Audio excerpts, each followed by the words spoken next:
اعوذ باللہ من الشیطان الرجیم بسم اللہ الرحمن الرحیم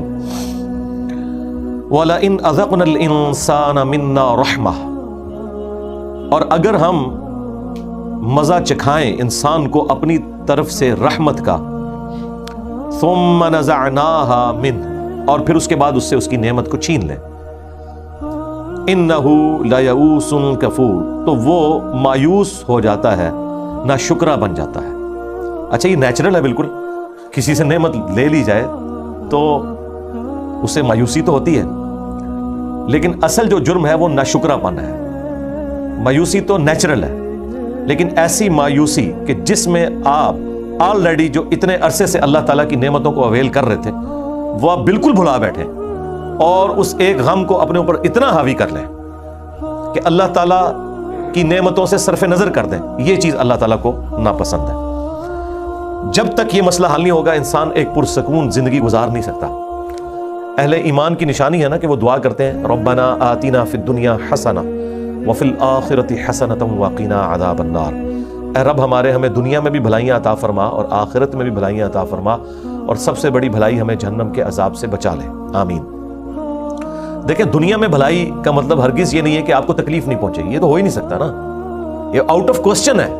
کہ تکلیف نہ پہنچے، کیونکہ دنیا میں سب سے زیادہ بھلائی جن لوگوں نے کمائی وہ اللہ کے پیغمبر تھے، اور سب سے زیادہ تکلیفیں جنہوں نے کاٹی وہ بھی پیغمبر تھے۔ ابو داؤد میں ترمذی میں حدیث ہے، اور یہ حدیث امام حاکم نے ابو ذر غفاری والے چیپٹر کے ٹاپ پہ پہلی حدیث یہ لی ہے، کیونکہ ان کی زندگی غموں سے عبارت تھی۔ حدیث کیا ہے ترمذی میں، ابو داؤد میں، کہ اللہ تعالیٰ سب سے زیادہ تکلیف دنیا میں اپنے ان بندوں کو دیتا ہے جو سب سے بڑھ کر اللہ کو محبوب ہوتے ہیں، اس کے انبیاء، اور انبیاء کرام علیہ السلام کے بعد سب سے زیادہ تکلیفیں ان پر ڈالتا ہے جو ان کے بعد سب سے بڑھ کر محبوب ہوتے ہیں، اور ان کے بعد ان پر سب سے زیادہ تکلیفیں ڈالتا ہے جو ان کے بعد سب سے بڑھ کر محبوب ہوتے ہیں۔ اور پھر نبی الاسلام نے فرمایا کہ انسان مؤمن یہ تکلیفیں جھیلتا رہتا ہے، حتیٰ کہ وہ دنیا سے جب اٹھایا جاتا ہے تو وہ گناہوں سے بالکل پاک صاف ہو جاتا ہے، یعنی وہ تکلیف اس کی غلطیوں کا کفارہ بن جاتے ہیں۔ بخاری مسلم میں حدیث ہے کہ مسلمان کو کوئی بھی دکھ، درد، اندیشہ، حتیٰ کہ اس کے پاؤں میں کوئی کانٹا بھی چبھ جائے تو اس کے بدلے اللہ تعالیٰ اس کے گناہوں کو معاف فرما دیتا ہے۔ تو تکلیف ضرور آنی ہے۔ وَلَنَبْلُوَنَّكُمْ بِشَيْءٍ مِّنَ الْخَوْفِ وَالْجُوعِ وَنَقْصٍ مِّنَ الْأَمْوَالِ وَالْأَنفُسِ وَالثَّمَرَاتِ، ہم ضرور بالضرور آزمائیں گے تھوڑے سے خوف سے، بھوک سے، جان اور مال میں نقص سے، اور پھر دیکھیں گے کہ اس کے جواب میں انسان کی روش کیا ہے، اور وہ اہل ایمان کی روش بتا دی گئی کہ وہ ہر تکلیف اور پریشانی میں یہی دعا کرتے ہیں کہ انا للہ و انا الیہ راجعون، ہم بھی اللہ کی طرف سے آئے تھے، ہم نے بھی اللہ کی طرف لوٹ جانا ہے، تو یہ تکلیف بھی تو اللہ نے بھیجی ہے نا، جس طرح ہمیں موت آنی ہے اس تکلیف کو بھی تو موت آنی ہے، ہر تکلیف کو بھی موت آنی ہے، اس دن تو تکلیف کو موت آ ہی جائے گی جس دن آپ کو موت آئے گی۔ اگر کسی شخص کو لا علاج مرض لگ گیا تو اس مرض کا خاتمہ اس دن تو ہو ہی جانا ہے جس دن اس نے خود دنیا سے چلے جانا ہے۔ تو ہم بھی اللہ کی طرف سے آئے تھے، اللہ کی طرف چلے جائیں گے، یہ تکلیف بھی چلی جائے گی، لیکن روش یہ ہونی چاہیے کہ ناشکری کی کوئی اپروچ نہیں ہونی چاہیے، اللہ کا شکر ہر حال میں ادا کیا جائے، اور اس کے علاوہ چارہ بھی تو کوئی نہیں۔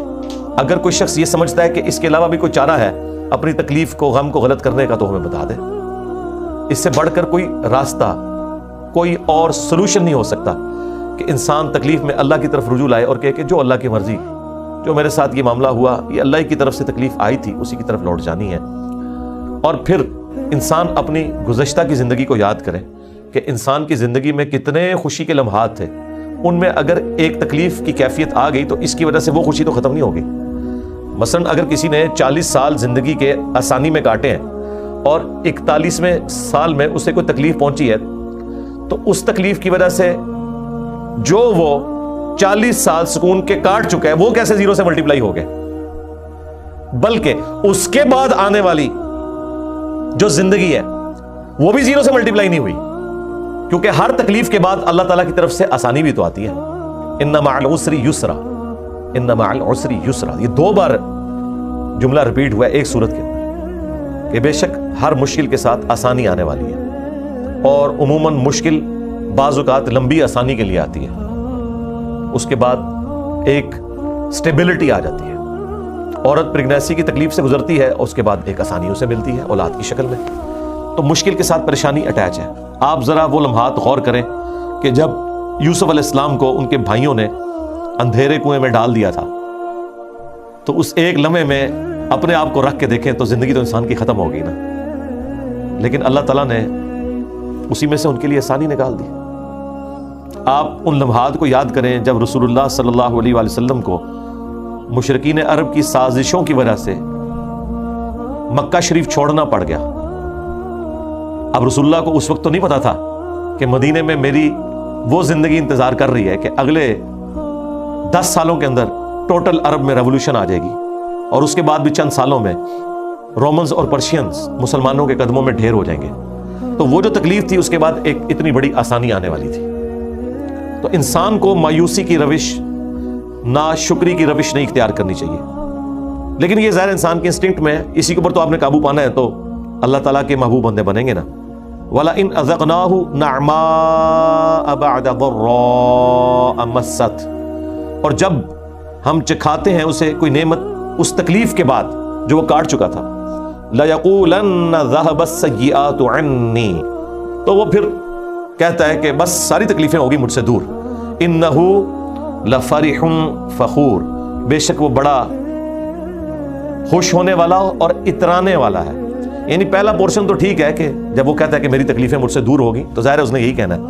لیکن یہ جو ساتھ چیز جڑی ہوئی ہے کہ وہ خوشی میں آپے سے باہر ہو جاتا ہے اور شیخی بگاڑنا شروع کر دیتا ہے، اترانا شروع کر دیتا ہے، یہ چیز بھی اللہ تعالیٰ کو پسند نہیں ہے۔ یعنی غم کی کیفیت میں کفران نعمت برداشت نہیں ہے اللہ کو، اور خوشی کی کیفیت میں شیخی بگاڑنا برداشت نہیں ہے اللہ تعالیٰ کو۔ اسی لیے آپ دیکھیں مسلمانوں کا غم ہو یا خوشی، وہ گاڈ اورینٹڈ ہے۔ کسی گھر میں میت ہوتی ہے نا، اس کی کنکلوژن نماز جنازہ کے اوپر ہوتی ہے، یعنی خدا کی طرف آپ متوجہ ہوتے ہیں۔ عید کے دن کی خوشی آتی ہے، اس کی کنکلوژن نماز عید کی شکل میں ہوتی ہے۔ غم ہو یا خوشی، اسلام گاڈ اورینٹڈ ہے، آپ نے اللہ کی طرف متوجہ رہنا ہے۔ خوشی مل جائے تو یہ نہیں تصور کرنا کہ یہ خوشی ہمیشہ کے لیے ہے، اور اگر غم ملے تو یہ تصور نہیں کرنا کہ بس اب میری زندگی برباد ہوگی، نہیں، بس اسی طریقے سے انسان خوشی اور غم کی کیفیات سے گزرتا گزرتا موت کے منہ میں چلا جاتا ہے۔ کامیاب ہیں وہ لوگ جو اپنی زندگی میں تکلیفوں کو صبر کے ساتھ برداشت کرتے ہیں اور اللہ کی طرف رجوع لاتے ہیں، اور اپنی خوشی کی کیفیات میں بھی اپنے رب کو نہیں بھولتے، اور کبھی بھی ایک لمٹ کو کراس کر کے گناہ کے کاموں میں انوالو نہیں ہوتے۔ اور انہی کا ذکر اگلی آیت کے اندر آ رہا ہے، اِلَّا الَّذِينَ صَبَرُوا، ہاں مگر وہ لوگ جو صبر کی روش اختیار کرتے ہیں، وَعَمِلُوا الصَّالِحَاتِ، اور نیک اعمال کرتے ہیں، أُولَئِكَ لَهُمْ مَغْفِرَةٌ، انہی کے لیے ہے مغفرت، وَأَجْرٌ كَبِيرٌ، اور بہت بڑا اجر۔ اللہم اجعلنا منہم، اللہ تعالی ہمیں ان میں شامل فرمائے، آمین۔ دیکھیں یہ بڑی نیچرل باتیں ہیں، اور یہ ہماری بیسک نیڈز ہیں، زندگی ان کے بغیر گزر نہیں سکتی۔ ایک خدا کے ماننے والے کی زندگی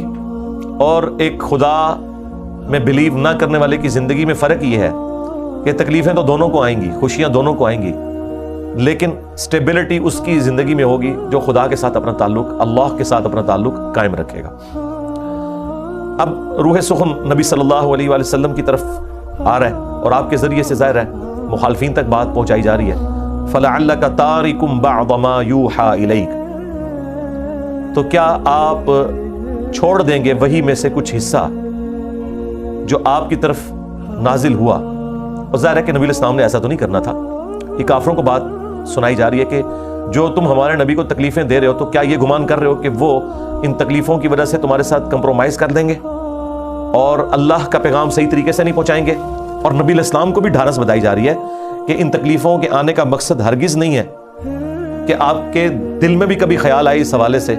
کہ کوئی کمپرومائز کی کیفیت ہے، جو سورہ بنی اسرائیل میں آیا کہ قریب ہے کہ اے نبی آپ ان کافروں کی طرف جھک جاتے جو یہ آپ سے ڈیمانڈ کر رہے ہیں، اگر ہم آپ کو ڈھارس نہ بتاتے، اور اگر ایسا ہو جاتا تو ہم آپ کو دنیا کی زندگی میں بھی دگنا عذاب دیتے اور آخرت میں بھی آپ کو اللہ کے عذاب سے بچانے والا کوئی نہ ہوتا۔ یہ سمجھانے کے لیے، اور ساتھ یہ بتایا کہ اللہ تعالیٰ مضبوط کرتا ہے، اس لیے خدا اورینٹڈ رہنا ہے۔ اگر نبی کا یہ اسٹیٹس ہے تو باقی تو کسی کھاتے میں نہیں ہے۔ خدا سے اپنے آپ کو بے نیاز کوئی نہیں کر سکتا، بڑے سے بڑا انسان۔ تو کیا ایسا ہو سکتا ہے یا آپ ایسا کریں گے کہ آپ وحی کا کوئی حصہ چھوڑ دیں اس وجہ سے؟ وَضَائِقٌ بِهِ صَدْرُكَ، کہ آپ کا سینہ اس کی وجہ سے تنگ ہو جاتا ہے جو آپ کو ان کی تیکھی باتیں سننی پڑتی ہیں۔ کون سی باتیں؟ اَن يَقُولُوا لَوْلَا أُنزِلَ عَلَيْهِ كَنْزٌ، کہ یہ کافر کہتے ہیں کہ ان پر آسمان سے کوئی خزانہ نازل کیوں نہ ہوا، او جاء معه ملک، یا ان کے ساتھ کوئی فرشتہ ہوتا۔ اس کے علاوہ بھی اور ڈیمانڈز تھیں۔ سورہ بنی اسرائیل میں آیا کہ اس کا کوئی باغ ہو جس میں یہ نہر روا کر کے بتا دے، ہمیں آسمان پہ چڑھ کے بتائیے، اور اس کے چڑھنے کو بھی نہیں مانیں گے۔ ہمارے سامنے ایک کتاب لے کے اترے، اس کے ساتھ فرشتے اترے، 9 معجزات تھے وہ مانگتے تھے، اور اس کے جواب میں اللہ تعالیٰ نے سورہ بنی اسرائیل میں فرمایا کہ تم فرما دو میں بشر ہوں، رسول ہوں، معجزات اللہ تعالیٰ کے اختیار میں، اپنی مرضی سے تو میں معجزہ نہیں دکھا سکتا، اور میں تو صرف ڈر سنانے والا اور خوشخبری سنانے والا ہوں۔ یہاں پہ بھی آ رہا ہے کہ اے نبی علیہ السلام، آپ نے اس حوالے سے کوئی اپنے دل میں تنگی محسوس نہیں کرنی کہ جو یہ آپ کو باتیں سننے کو ملتی ہیں کہ اس پہ آسمان سے خزانہ کیوں نہیں نازل ہوا، کوئی فرشتہ اس کے ساتھ نازل کیوں نہیں ہوا۔ انما انت نذیر، تم تو نہیں ہو مگر صرف ڈر سنانے والے آخرت کا۔ واللہ علی کل شیء وکیل، اور اللہ تعالیٰ ہی ہر چیز کے اوپر نگہبان ہے۔ دیکھیں ابھی میرے دماغ میں ایک چیز اللہ تعالیٰ نے ڈالی ہے جو اس سے پہلے میری کبھی اس طرف توجہ نہیں گئی ان آیات کو پڑھتے ہوئے، کہ رسول اللہ کو یہ کہا جا رہا ہے صلی اللہ علیہ وآلہ وسلم کہ کافر جو آپ سے معجزات ڈیمانڈ کر رہے ہیں جو آپ کے اختیار میں بھی نہیں ہیں، اگر آپ یہ پورے نہیں کر سک رہے تو آپ نے دین کا کام نہیں چھوڑنا۔ یہ معجزات تو اللہ کے قبضے اختیار میں ہے، اس کی وجہ سے آپ نے دین کا کام نہیں چھوڑنا، اور نہ اپنے سینے کو اس کی وجہ سے تنگ کرنا ہے کہ میں کافروں کی ڈیمانڈ نہیں پوری کر سک رہا۔ حیران کن بات ہے کہ مسلمان یہی ڈیمانڈیں کرتے ہیں آپ لوگوں سے، اے جی تہاڈے کوئی ولی کیوں نہیں ہویا جی، کچھ کر کے دسے، ہویا تو تہاڈے بھی کوئی نہیں، جڑے ہوئے سن وہ مارتے نے، جھوٹی گلاں،